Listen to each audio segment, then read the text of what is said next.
Hi there. Welcome back or welcome to Recovering Out Loud. If you or someone you love is struggling with drugs or alcohol, please shoot me a message. You are no longer alone.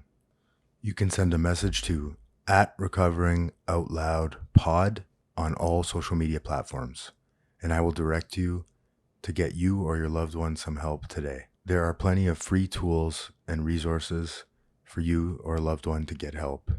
Please follow, like, and subscribe to the channel to help support the show. I'm so glad you're here.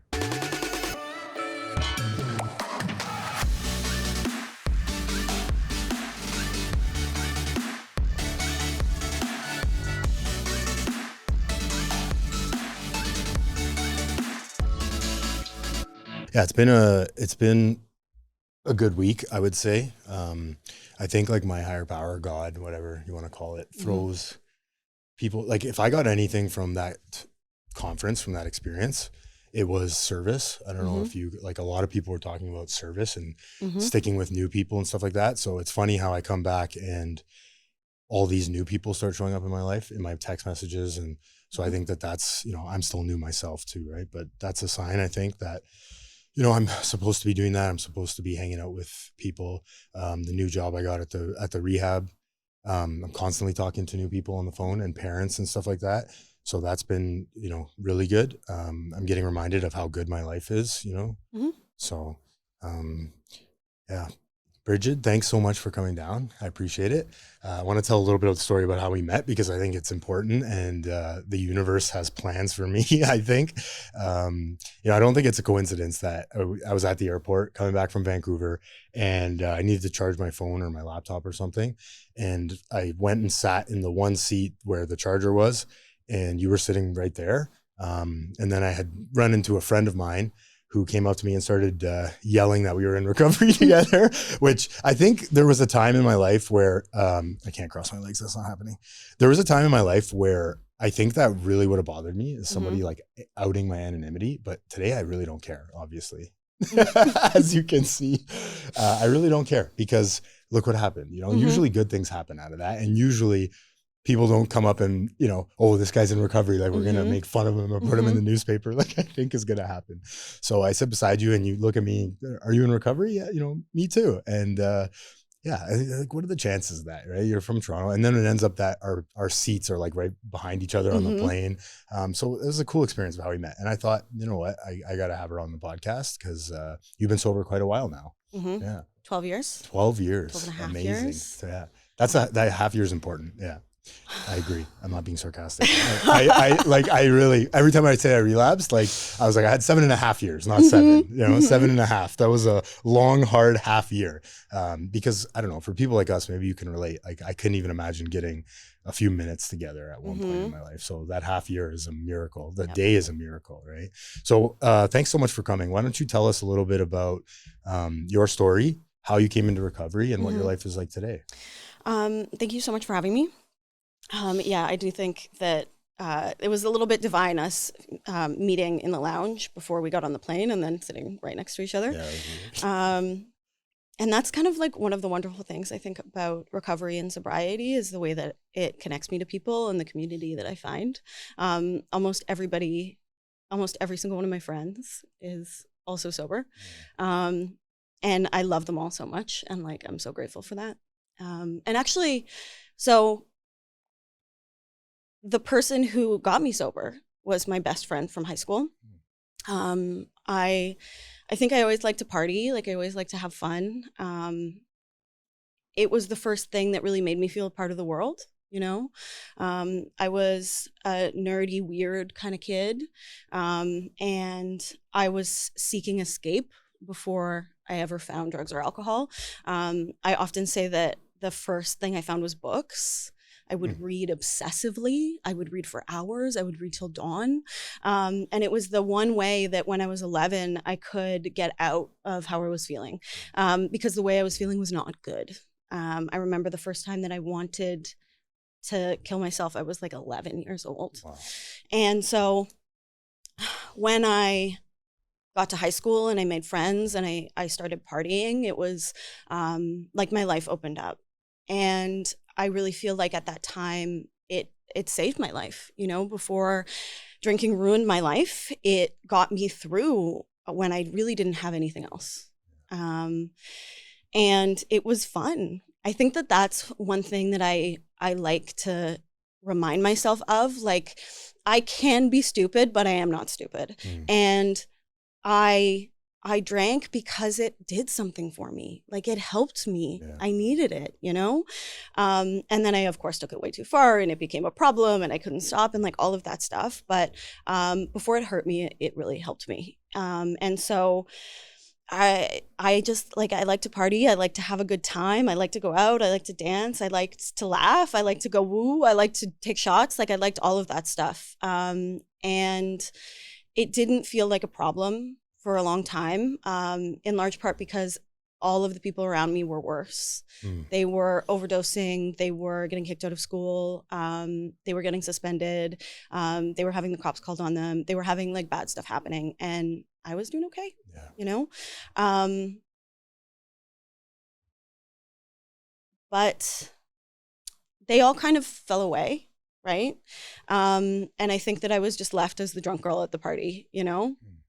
And what had started as something that made me feel connected to the world, all of a sudden, like, it became the only thing that mattered, right? Like, I was going out and I was drinking and I was around people, but I was not engaging with the conversation. I was not present. The only thing I was thinking about was like how many drinks I had, how drunk was I, how many more until I got to where I needed to go, holding up the bottle and like doing the math, how many shots do I have left? And this constant math of how fucked up can I get, right? And what happened was my best friend from high school, I had kind of made peace with the fact that she was going to die. She had gotten into some very hard drugs. And it had been like, I was 21 at the time, and it had been a few years since I'd really seen her like laugh or smile or be present, you know? She was kind of like a zombie. And we had lost a friend before to an overdose. And so the reality of her death felt very present. And I had some bad nights. I had worried for a long time about my relationship to alcohol and whether I had a drinking problem, and was the way that I drank normal and all of this stuff. It was something that I thought about a lot. And I made myself a promise that I was not going to drink for a year. And a little after I made this promise to myself, this friend calls me, and I remember this conversation so clearly. I remember she laughed, and it was, I had not spoken to this person in years, the person on the phone. I had spoke to my friend, but I had not spoken to the person on the phone in years, right? And she was sober. She was like 2 months sober. And we made a plan to go out of town and visit a friend together. And she was going to meetings every day. And we went out the first night we got there, and we went to a bar with this friend, and we were all hanging out, and I was so uncomfortable. It was so uncomfortable. I felt like my skin was too tight, and I couldn't think, and I couldn't be present, and I couldn't talk, and I just wasn't there, right? And like, that's why I drank, because when I had a drink, all of those feelings fell away. Gone. And I was able to be present, and I was able to be funny, and I was able to be real, and I was able to be myself, right? Because when I was sober, there was none of that. There was none of that. And I remember going down to the bathroom and staring at myself in the mirror and thinking, you can just have one. It's not a big deal. It'll be fine. But I didn't end up having that drink because I didn't want to drink in front of my newly sober friend. We right? just promised. Yeah. Right? Yeah. And so the next morning, she's going to a meeting every day, and I tag along for moral support, you know? And I don't have a problem. I'm helping my friend. I'm helping my friend with the problem. I'm just here for support. I'm just here for support, you know? I really want to support her on her journey, right? And they played this tape, and they said that you're an alcoholic if you can't stop once you start, which I had known forever. I had known since the moment I started drinking that once I started, all bets were off. I did so many things to control how I drank. I would only bring out a certain amount of money. I would only buy a certain amount of alcohol. I remember drinking shots of olive oil before I drank to make the liquor like absorb slower. Wow. I remember having steak every time I drank so that I would have something in my stomach so I wouldn't get so drunk. I would avoid certain liquors, like all of the stuff to control it. And so when they said that, I was like, well, yeah, like I knew that. And then they said the other piece though is like, that would be fine. That would be fine if I didn't start drinking, but I always started drinking, right? I always started drinking, thinking this time it'll be different. And they said that the second piece is that you can't stay stopped. And in that moment, I understood what had happened the night before when I was having that conversation in the mirror. And I burst into tears and I thought my life was over. I really thought my life was over. Yeah. I was 21 and I had never had a good time without alcohol in my system, right? Like, it was the centerpiece of my life. It was my best friend. I didn't know that you could have fun without it. And being 21, there was not a lot of people around who did have fun without it. And I remember my friend said, "I'm so happy for you." And I said, "What are you talking about? This is the worst day of my life. Like my life is over." Yeah. Right? But she was right. She was right. Because I came home and I didn't get sober right away. I had a few times where I thought maybe I can control it. And I would, have 2 drinks and I would hold on tight and I would go to bed and I would think, phew, not alcoholic. But inevitably, when I drank the way I wanted to drink, the same thing would happen. And it wasn't until I really got serious and joined a fellowship and did some work and did a set of steps that everything started to change for me. Because I was so young, identifying as an alcoholic was a little bit tricky. Yeah. But I went crazy when I stopped drinking. I was emotionally like so all over the place. I was crying one minute and then laughing the next. I was so anxious and uncomfortable. There were days that just felt like hell on earth. And I remember thinking, this is not a normal reaction to not drinking anymore. This is not a normal reaction to not having alcohol in my system. And so I was able to identify by what sobriety felt like, by what being dry felt like, and how abnormal that reaction was, because what I realized is how much I needed alcohol to fix whatever was going on with me.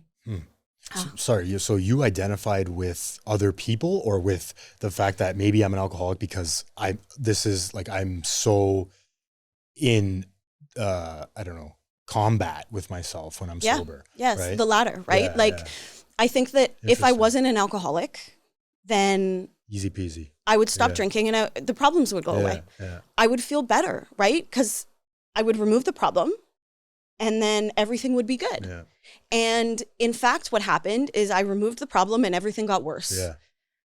Because I no longer had a way to fix how I felt. A solution. I no longer had a solution, right? And so, I haven't, in sobriety, like I haven't always done the things that I was supposed to do. And to this day, I can still remind myself that I'm an alcoholic and I need to work on that because of how it feels when I don't work on it, because of how irritable I get, because of how uncomfortable I get, because of how crazy I get. And like, if I ever have a moment when I think it's been 12 and a half years, I'm a very different person than I was when I stopped drinking, right? Which is true. Yeah. I can think about what it feels like when I don't do the work. Recovery. Yeah. When I don't do recovery. And that is not how a non-alcoholic feels when they don't do recovery. That is not how a non-alcoholic feels when they don't have a solution, because they don't need a solution, right? And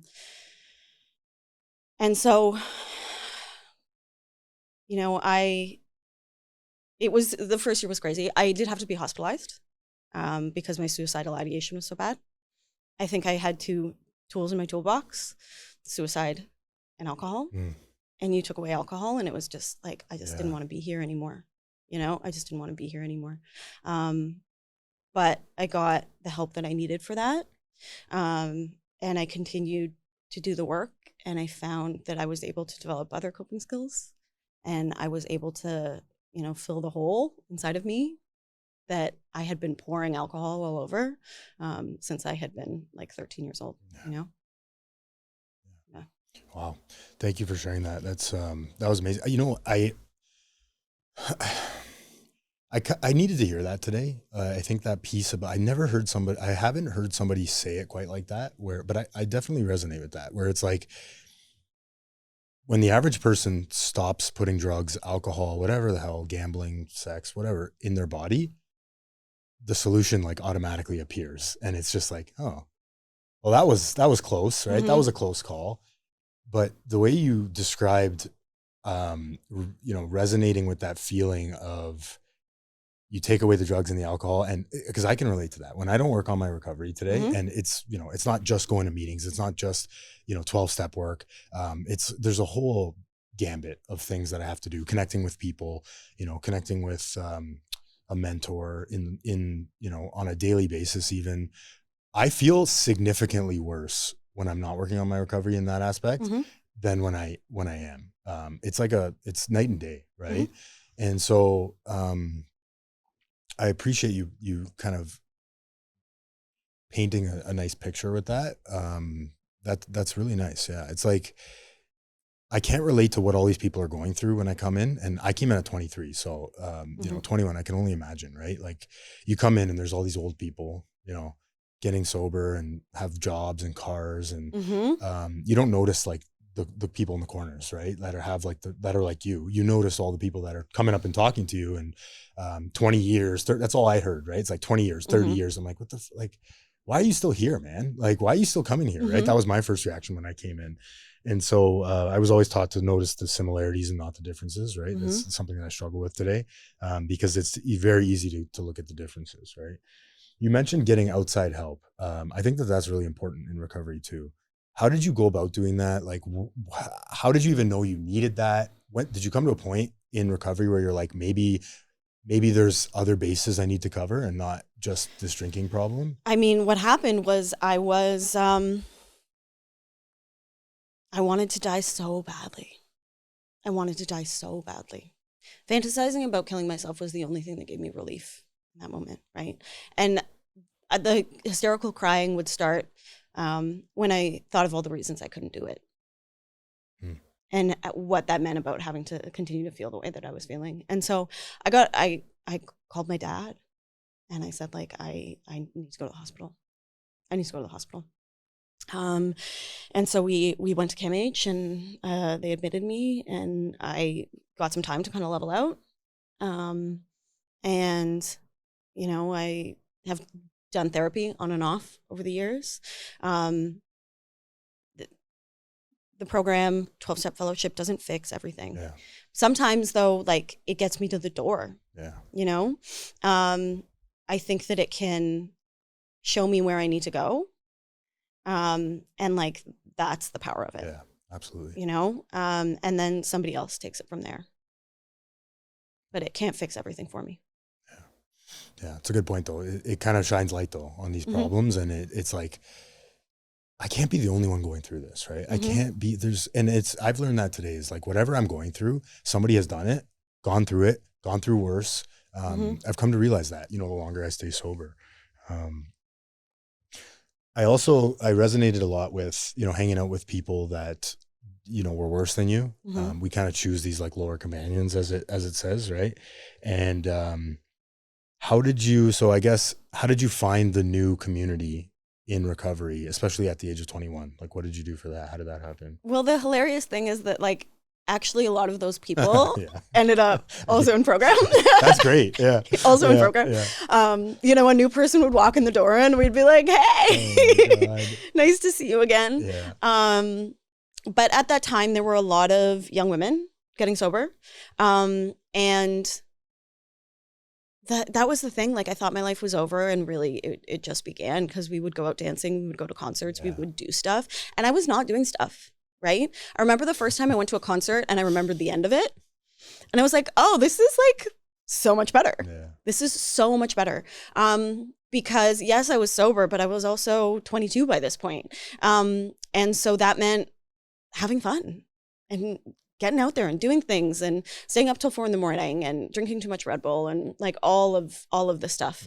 And I actually found that I had so much more fun, and did so much more once I stopped, drinking alone in the basement, which was where it ended up. Yeah. It's just different, right? Like it's totally different. I feel like I had to get past this. I don't know. I was thinking about it today, but playing the tape through, you hear it so much, and sometimes it's overused, but it's so true. Like whenever I walk by on the patio and I see somebody having a beer, and that thought comes into my mind where I'm like, oh, and thank God it's better now. It's more fleeting. It's, I have tools to deal with it, but wouldn't it be nice if I could have a beer on the patio like that guy, And then I'm quickly reminded of what the next 6 hours, 6 days, 6 months looked like after having that one beer, right? So I feel like there's like, anytime I'm having these triggers or urges, I just have to stop and really be honest with myself, right? And think like, I don't drink like the Bud Light commercial and guy. Moreover, like, do I want to have one beer? Yeah. Because I never liked having one. Never. I never liked having one. Yeah. The reality is the way that I want to drink is I want to get fucked up. Yeah. That's how I want to drink. My mom's not an alcoholic at all. And she stops when she starts to feel something, right? Like that's actually a normal way to drink. Yeah. And so I, at a certain point, have to ask myself, like, if I really want to drink, like what? We used to joke and say, I wish I weren't an alcoholic. I would drink every day. Right. I love that one. Yeah. Yeah, I love that one. And so like, why do I want this so badly? Because if I have a normal relationship to alcohol, then I should be able to take or leave it. I shouldn't be willing to burn my life to the ground because maybe it'll be fine. I shouldn't be willing to take that risk. And it's a lot of it is like ego to me today too, where it's like, I want to be able to control everything in my life. Right. And some days sobriety, alcohol, substances feels like the last thing, right? Where it's like, I can control not that I can control everything, but it's like, it's the one thing that kind of really took me down, where your ego kind of comes in and is like, you still have a chance, right? You haven't lost yet, right? And it's like this battle back and forth where, I have the opportunity to be able to control the thing that took me down, right? And that's why they say when you come in here, there has to be no reservation, no lurking notion that somehow, someday I can drink like a normal person. Because to your point, when I see my wife or when I see my mom, same like leaving this much alcohol left on it, and it just blows my mind. And I'm telling someone, like, can you believe that? And they're like, what? It was like it was warm. Like she probably didn't like it, right? Yep. And I'm like, oh yeah, I'm an alcoholic, I'm an addict. I wanted to ask you something because I saw this on Instagram the other day. And I have my answer, but I want to hear your answer. My total identity is not that I'm an alcoholic, right? Yep. But at the same time, it's very easy for me to skirt around that a little bit and be like, I'm not an alcoholic anymore at all, right? There's like a balance between that. What do you, like when you say you're an alcoholic or an addict or whatever, what is your identity, I guess, around that? And what do you think about like, because just some quick context, someone on Instagram the other day was like, I don't identify as, it's not my identity. I'm not an alcoholic, but you know what I mean? And I was like, ooh, that's dangerous. Like maybe if you relapsed like I did, you would say that you know what I mean? So what's your thought on that? I think that it's a filter, right? Like it's one of many. It's not the totality of who I am, right? I am a sister. I'm a Scorpio, I'm a Canadian. Yeah. I am like many things. Yeah. And one of those things is an alcoholic. And so it is something that I just need to keep in mind as I go through the world. It is something that I really need to keep in mind when I encounter anything that has the opportunity to change my mind state. Yeah. I really need to keep in mind there, right? But it's just something that I kind of need to keep in mind as I go through the world. Just like when I'm hungry, I'm so irritable and so Me angry, too. right? And so when I'm hungry, I just need to be careful about how I go through the world.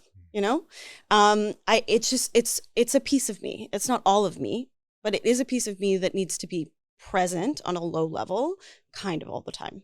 Yeah. You know. Yeah. And that was well said. I think that it's especially true because there's this kind of, like I said, this dangerous zone where it's like, well, if I'm not an alcoholic, now I have a back door, right? Or if that's not my whole identity, then what piece of it is me? And then there's these like mental math, like you said in your head, where you're like, well, maybe I'm only 5% alcohol. You know what I mean? So it's like you start justifying, and then you're like, well, if I'm only 5% alcoholic, then that means I can have half a beer or a sip of beer and be okay. I don't know. That's just the way my brain, I could see myself like getting into that situation. So it's a good point. And I like what you said about, whenever I go through really tough situations or mind altering situations, I know what'll fix this quick, right? And for me, it's, alcohol, yes, but more so like any kind of stimulant is like what'll make me more present. You mentioned in the beginning, make me myself, right? Yep. Fit into a room perfectly like a puzzle. People are laughing at my jokes more. And then, I don't know, if I look back now, that was maybe 10 minutes of my whole drinking and using career was that actual, like if I looked from the outside and saw myself at the bar, I'd probably say it's like 2 to 5% of that time was me in that scenario, fitting in, having fun, and then it just went downhill from there, right? I want to talk a little bit about faith and spirituality. I've been trying to incorporate that a little bit more because I love this topic. I think it's so important. And when I was in rehab this last time and many times before that, but this time especially, I noticed it. When they bring in people to speak in the rehab, every single person that came in talked about their higher power, their spirituality, their God. And it's important to me today. I pray every day. I have my own understanding of a higher power. What is faith to you? What does spirituality look like? For sure.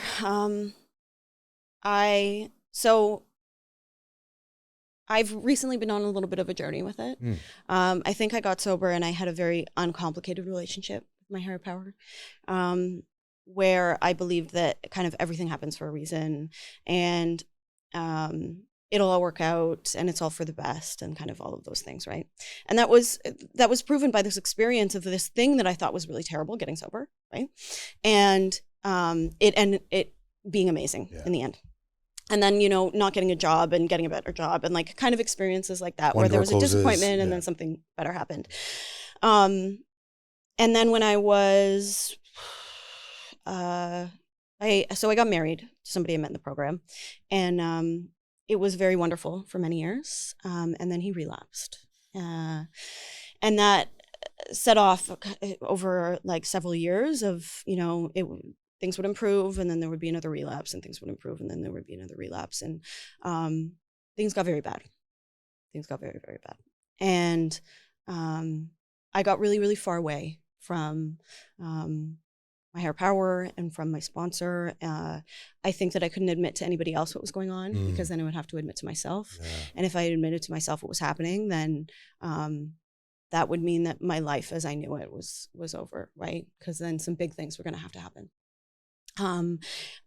So I was just trying to pretend that it was okay and that everything was fine. And it was very dark. It was very, very dark. I had no emotional sobriety. I was just up to my eyeballs in denial. And I was like in a lot of pain, and it was a very painful situation. I didn't want to accept what was happening because that would mean that, all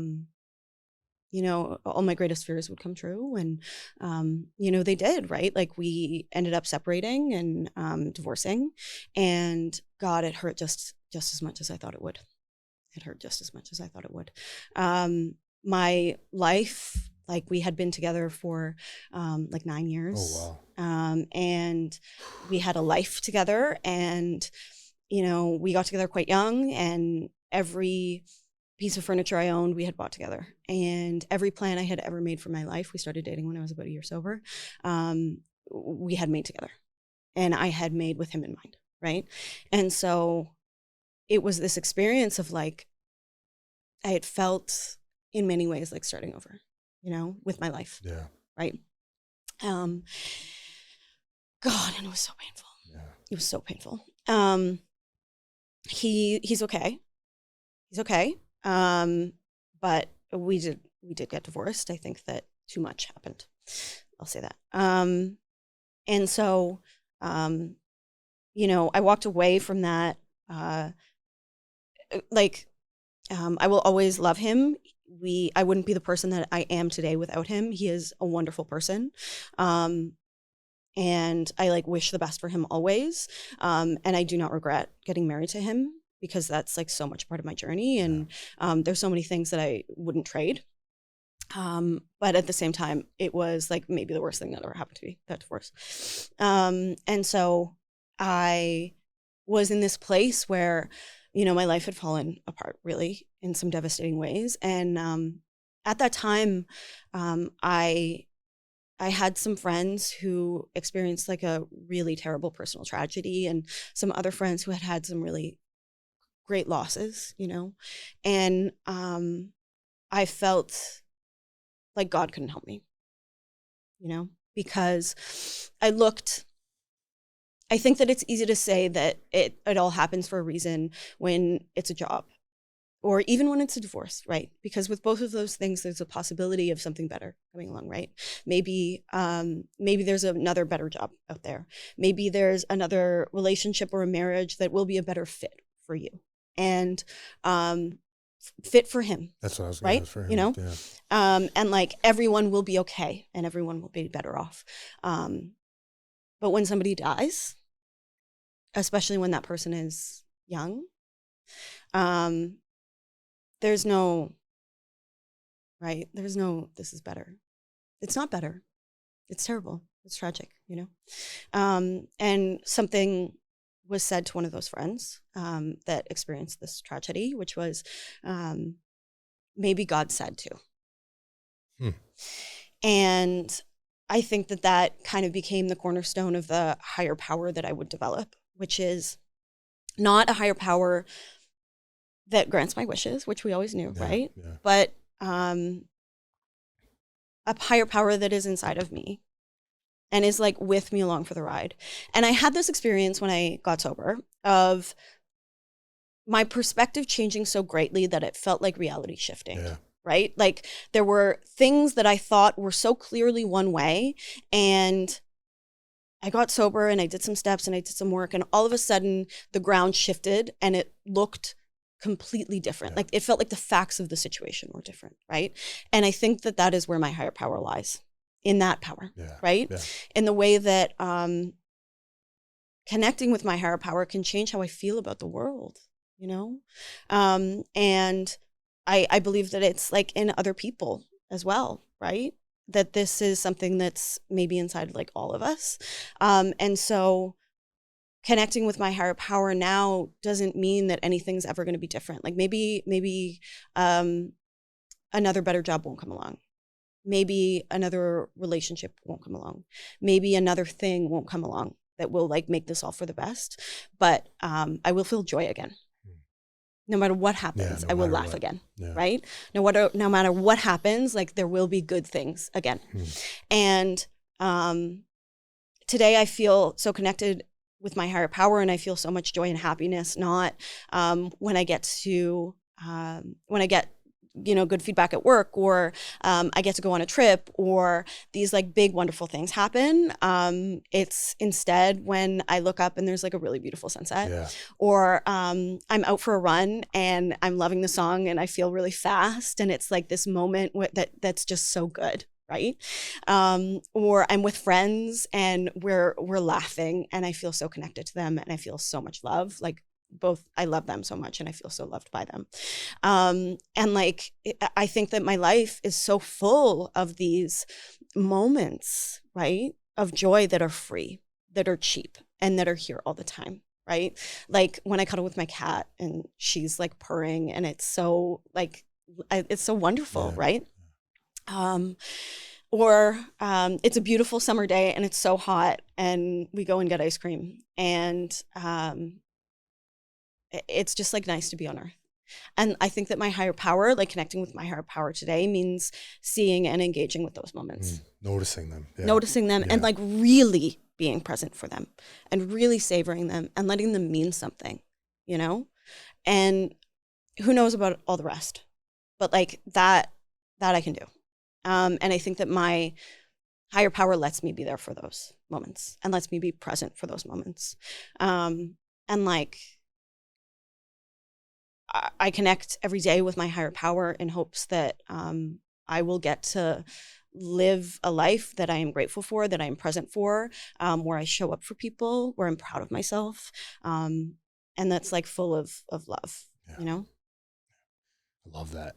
Yeah, that was well said. There's a lot of good stuff there. I really enjoy, the ground shifting is a really powerful metaphor. And I experience that too. I still do to this day, some days where you said something was so one way when you came in, right? And I totally relate to that. Like, nope, I'm doomed. Like you said, my life is over. I'm doomed forever. I cannot have fun without substances, period, full stop, end of story. You're all wrong. I'm right.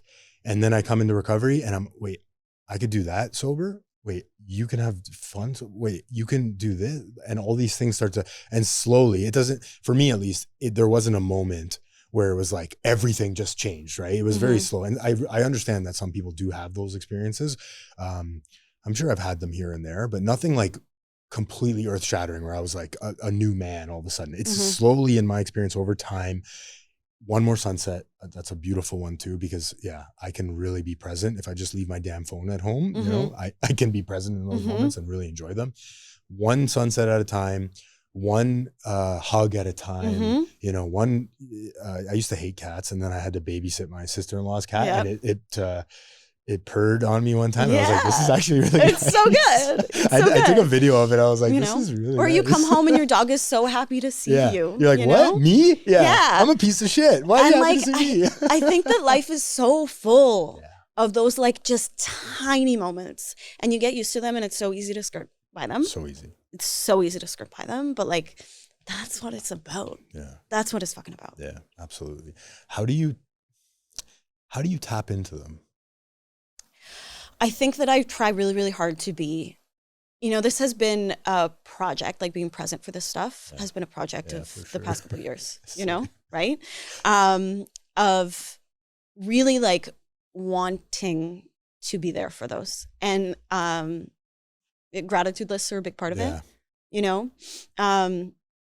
when I feel connected to the moment, like really like sitting in it and like noticing it and like taking a minute with it, and getting really honing in on the things that I care about and that I like and make me feel good. Like I fucking love sunsets. Every time it's great. I love ice cream. I love my cat. Like, what are the things that are not big, that are small, that I love, and like making space in my life for them. Making a point of doing those things, of ensuring that my life is full of those things. And also like I think there were times when I thought this isn't working, and it just takes time. I want everything now. Yeah, same. Every time. I want it yesterday. Right? And quick fixes go away quickly. And when I take the time to build something, it's sticky and it lasts. And I just need to remember that. I really like when you're in it, trauma, pain, and it feels like it's never going to end, rehab, whatever, insert whatever here, loss, grief, depression, suicidal ideations. the idea of just reminding myself that this too shall pass. And you said that, right? It's like, I will feel joy again. Yes. Just not on my fucking time, right? Not on my time, but I will get there eventually. Sometimes I have to beat that into my head, right? Yep. And that's where journaling comes in, and praying, and because when it's in here, it doesn't work, sure. right? Like I need to get it out there, and you know, it's hard some days, right? I'm like, some days we thrive and some days we survive. And I've heard people say, you know, my worst day sober is better than my best day drinking. That is not my experience. Yeah. Let me tell you, that is not my experience. I have had some very, very, very bad days sober, but, and sometimes it's just about going to bed and getting up again and like getting through, because the good will come again. You know? Yeah, I agree with that. There was a time when I think I felt like that, but yeah, like there's been some days. I do always say this though, that it's always, to at least right today, it's easier for me to stay in recovery than it was for me to come back into recovery, like full stop today. That might change, right? I might go through something. I will go through something, I'm sure. Life is going to happen. And there's also a lot of freedom in knowing that too, that I'm going to experience loss. You know, there's a chance. There's a lot of freedom in that, because every day is like a preparation for that. Kind of sounds fucked up, but at the same time, it's like life is going to happen, man, and you have no control over it. That's just as good as the good things are going to happen too, right? If you had control over them, you would sell yourself short, right? We say that every time we come in here. If I could plan my life out for the next 30 years, I would sell myself short, because I've done it. I've done it before, right? Remember when you wanted what you have now. It's like, I wanted this thing. I wanted this podcast to start off. I wanted whatever. And you get it. And to your point, it's like, what's next? Yep. How do I make money on that? This? Wasn't it? Yeah. This doesn't feel like I thought it would, right? It almost never feels good too when I get the job, the car, that like, it's just, I'm like, oh. And because go ahead. Even now when I want things, I have to remind myself that like there's people in my life that have those things, and I don't think they feel how I want to feel. I don't think they feel how I think I'm going to feel, so you know? It's not going to fix it. All of that stuff is not going to fix it. And like, you know, during those dark days, I did not drink because I knew that it would only make it worse. Not better, definitely. Were you close? I had a moment that was, I was at a work party, and it was I had just joined a new team, and so I didn't really know anybody. And my rule when I was getting sober was that one person always had to know the full story. One person always had to know the complete story, because that was a fail-safe, right? Because I would have the thought, I don't want to drink in front of this person. And that would usually give me enough distance to like get out of there, make a phone call, do whatever I needed, right? But I did not have that in this moment. And so it was like a holiday party, and we were at a bar, and I ordered a non-alcoholic drink, and they brought it over, and it had a straw, and I took a huge sip, and it was down before I realized that there was alcohol in it. And I put the drink down, and I felt all warm. And this was like I was like not in a great emotional place when this was happening. And it was not a great emotional situation, because I was around a bunch of people I did not know. And I was already kind of uncomfortable, right? Like so many feelings. But I was a month away from 10 years. And the thought that I had was, I gotta get 10 years. And that gave me enough space to call a friend and like get out of there and go home, you know? Wow. But I like, that was very close. That could have went many different ways. That could have went many different ways. I'm just imagining in my right? head. And especially the fact that I felt warm. Yeah. You know? I know that feeling. Yeah. So, I mean, thank God that could have really gone badly. And in retrospect, like I should have been more careful in that, you know. I had gotten so comfortable being around alcohol, being around people who were drinking, all of that stuff. You know, that's a relatively big part of my life. Like I like to go out, I like to do stuff. And so I had gotten too comfortable, I think, and not recognized the emotional place I was in, because I had a reaction to that accident that was big and was not the reaction I would normally have if I was like in a really good, steady, sober, emotional place. Yeah. And spiritual place too. Right. Yeah. Yeah, I think too, and I'm not going to speak for you, but I'm just thinking about in myself in that, because I've been in that situation. Mm-hmm. I remember I was at my sister's birthday party and was at one of the bars downtown, and everyone knew I was in, like, no one had known I'd relapsed yet because I wasn't drinking and I was just doing my Adderall and stuff like that. And I remember ordering a Virgin Caesar, and I remember her, like, I knew she didn't hear me, but I didn't like make sure, right? And so I feel like when you're in a place like that, you're kind of, your guard is kind of down, right? And you're like, I mean, this is at least for me. If she screws this up right now, I'm not going to be upset. You know what I mean? Like, I'm not going to, like, oh, well, if I drink, I drink, right? And it's just because, to your point, like, I'm not in a good place. I'm not bringing my toolbox from my car into the bar, right? My spiritual toolbox, my kit of calling people, telling somebody everything. I had a sponsor that told me that too. Make sure, no matter what you do in life, make sure there's one person on this friggin' planet that knows everything. No secrets, right? And so I try to follow that today. And you know, I've often skirted that and been like, well, you know, my wife knows everything, but it's like, I got to tell someone in recovery, right? Because, you know, she's a lot more educated now, but there was times where she didn't know that ADHD medication could have been a problem for me, right? So that's my master manipulator. It's like, no, I got to tell somebody that knows, right? And yeah, I love that. I think it's super important to bring that toolkit in, but also that's crazy. Wow. So you ended up getting to 10 years. That's an amazing moment. What does your day look like today? What are like some must-dos in recovery to stay connected and stay grounded? Prayer every day. Yeah. I should meditate more than I do. I try and do a gratitude list every day. That's really important. Connecting with people, you know, keeping my friends and my family and the people that I love in mind, and being present for them and showing up for them. You know, that's something I pray for a lot, to show up for the people in my life. Being of service, sponsoring, showing up at work or like everywhere, you know. I think that there's so many ways to do service. It's not just helping somebody else in recovery. Yeah. It's showing up for all of the people who are in my life.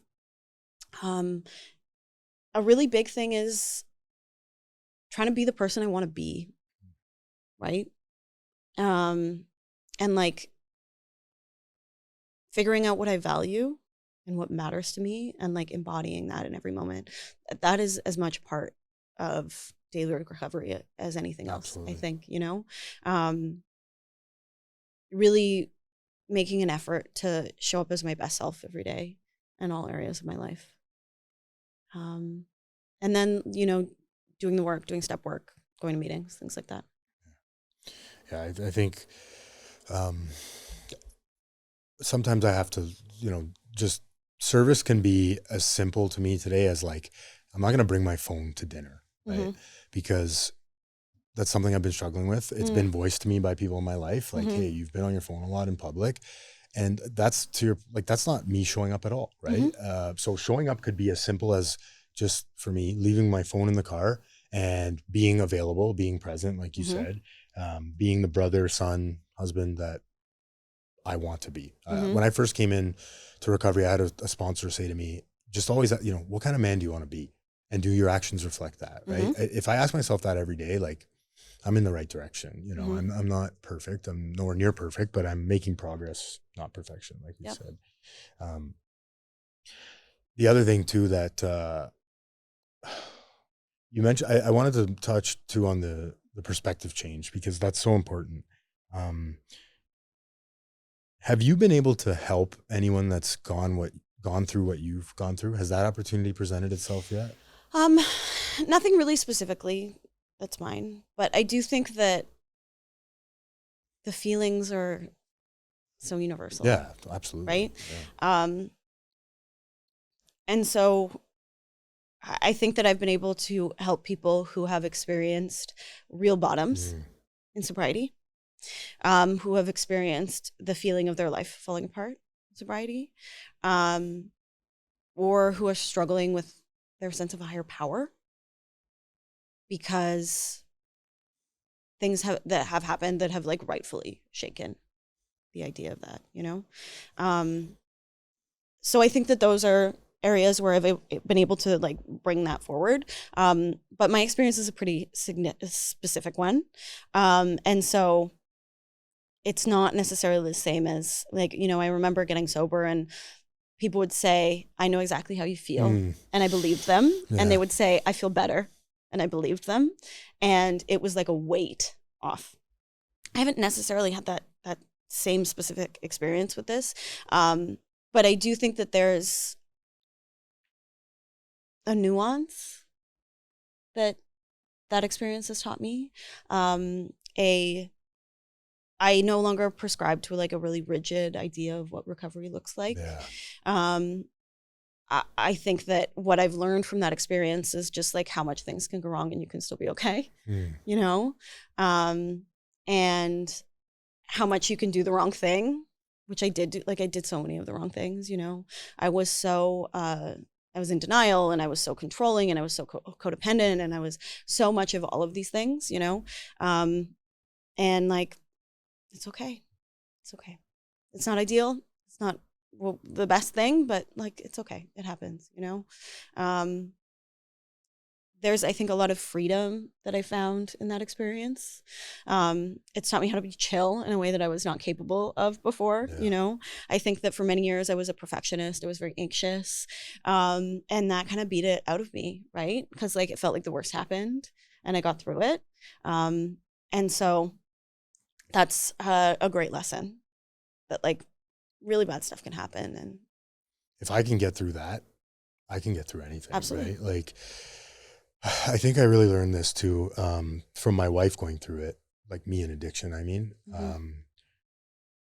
it's really tough, you know, to watch someone you love go through that day after day when they know the answer's on the other side of the river, right? Yeah. It's like a bunch of people are just like, hey, come over to this side, cross the bridge. It's right here. But when we're in addiction and active alcoholism, that bridge, it's like this, right? It's like has spikes on it and shit. Like it's literally impossible sometimes to just make the first step onto that bridge. Yeah. And I think I've gotten a new perspective of how my drinking and drugging has impacted people around me. So I commend you for that. Like that's really, really tough. But you had to make some hard decisions, you know.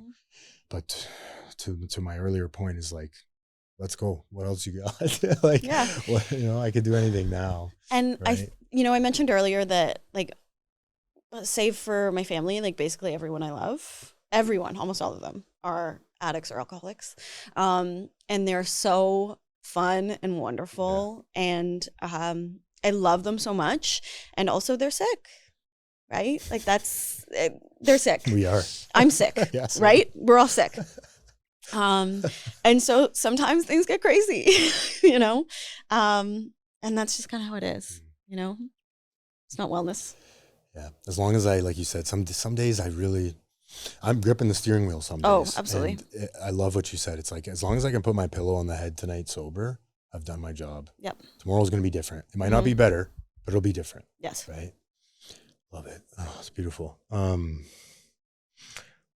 Let's close with this, because I usually close with this. If you could say something to a struggling alcoholic or an addict or somebody in recovery going through trauma, maybe, what would you say to that person right now?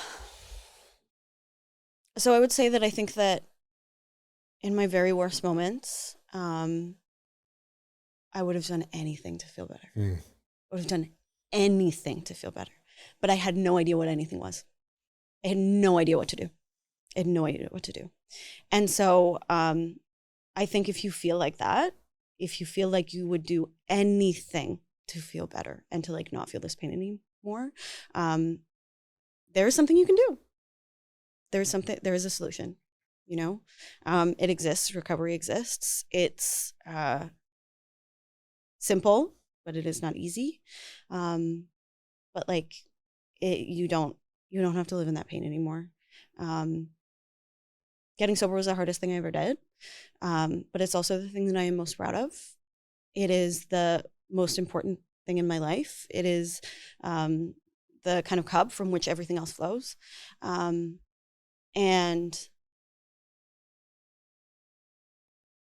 I think that I would say that like, it can't get better, and it does get better. Just like reach out. Yeah. Beautiful. Thanks so much for coming down, Bridget. I Of course. appreciate you. Thanks for inviting me. Yeah, I had a great time today. Thank you. Thanks. Thanks for listening. Please help us grow the channel and like, share, and subscribe for more content. The discussions and stories shared on this podcast are for informational and motivational purposes only. This content is not a substitute for professional medical advice, addiction treatment, or therapy. If you or someone you know is struggling with addiction, please consult a licensed physician, addiction specialist, or mental health professional. You are no longer alone.